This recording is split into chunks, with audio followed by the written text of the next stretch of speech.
پلاران رنزوران شول میندې رنزوران شولې پلار وی بچیا زما په ژوند ما موجوده کوه زه خفه کېږم دا یوه جدایي پسې روانه د قبرونو ته در نسې روان دي پلار هم ځي او مور هم ځي دقه جدایي پوره ده ټول عمر له به بیا دې خوشي کور کې ګرځې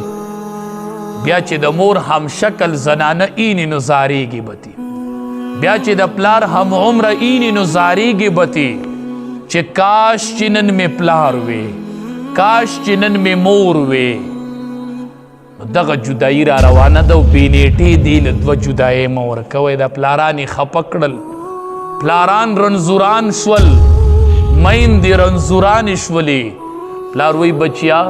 زما په ژوند ما مه جدا کوه زه خفه کېږم ای به چې په ما خاورې واړی او واپس راشي بیا جدا شه په مال ته خاورې واړوه بیا جدا شه خو ماله دا جدایي دا دړ مه راکوه دا دړ مې بیا نه هېرېږي نو پلاران به جدا کوئ پلار چې بچی جدا کوي دا پلار به چرته ځي دا پلار به چا ته جدا کېږي چې بچی جدا کوي پلار ما ته وایي مولي صاحب زما کم ځای شو ما بچی جدا کوي نو ته ما ته ځای وښیه که نه چا له به ځم ورور له به ځم چا سره به اوسېږم چې بچی مې جدا کوي نو چا له به ځم نو پلاران ډېره ګیله کوي ګورئ پلاران ډېر خفه کېږي ګورئ میندې پلاران نه خفه کوو دا ډېر په دې بچو مین دي که نه لږه دا مینه وپېژنئ دا مینه لږه وپېژنئ خدای به ډېر رحم وکړي کو دا پلاران او میندې رضا شولې دې که دعا وکړله دې کې به بیا څه نه نو داسې به بچي ناسي د جدایۍ ټیم به راشي جدا کېږي به نو یو به وی پلار به یم ناسي هلکه پلار به د چا سره یو وی ستا سره به بل وی ستا سره به بل وی ستا سره به نو یو وی ستا پلار دی او بل وی ستا پلار دی هغه پلار هم خفه شي نو وایي زه څه وکړم مولي صاحب زه به ګیله تا ته نه کوم زه چا ته ګیله وکړم جدایۍ ټیم کې یو وی ستا پلار دی او بل وی ستا پلار دی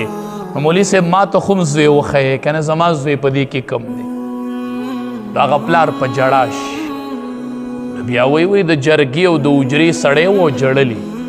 زه پلار ته وایم ته خو د اجرې جومات سړی وي تا خو به جرګې برابرولې ته ولې جاړې ته خو مشر سړی مولي صاحب وایي ته خو زما اړه لږ وتپوسه که نه ته خو زما اړه لږ وتپوسه که نه ما له ځکه جړا راځي که د پردي سړي د خولې نه مې خبر اورېدلی وی نو خیر دی مولي صاحب نن هغه ژبه ما ته وایي دا ستا پلار دی چې کمې ژبې ما ته 100 کاله ابو ویلی دی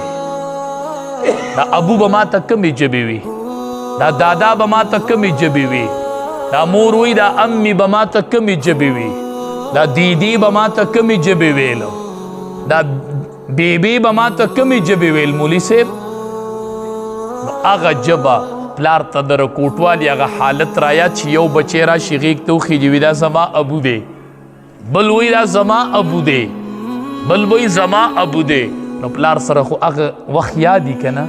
پلار ته خو هغه وخت د رکوټوالي هغه یادي نو زه وامه کاش چې دا پلار درته وایي چې دا ژبه دې لږه راوباسه ته راوباسه دا ژبه لږه د خولې نه دا ته په کومه ژبه وایي چې دا ستا پلار دی دې ژبې ما ته ابو ویلی دی که نه دا هغه ژبه د هغه زما غېږ ته چې به راوخته وي دا زما ابو دی نن هغه ژبه وایي دا ستا پلار نو پلار به جاړي نه پلار به خفه کېږي نه وایي هغه ژبه ما ته نن وایي چې دا ستا پلار دی کومې ژبې چې به ما ته ابو ابو کول د کومې ژبې چې زه ابو وم او د کومې ژبې چې زه سرمایه وم د کومې ژبې چې زه اسره وم نبی کریم صلی الله علیه وسلم فرمایل کاش چې زه په مانځه ولاړ وې او ما ته زما د مور د طرف نه یو اواز شوی وی چې یا محمد او ما منځ مات کړی وی چې لبیک یا امی مورې ما ته وایي زه حاضر یم مورې ما ته وایي زه حاضر یم لبیک یا امی چې ما منځ مات کړی وی او زه د مور مخې له ورغلی وی چې ما د مور یو اواز اورېدلی وی زه هم کاش چې مور سړي ته اواز وکړلی تو ورته وایي چې لبیک یا امی مورې حاضر سره د تن او سره د وجود او سره د ذهن. نن مور خبرې کوي بچی ځان له سوچونه کوي.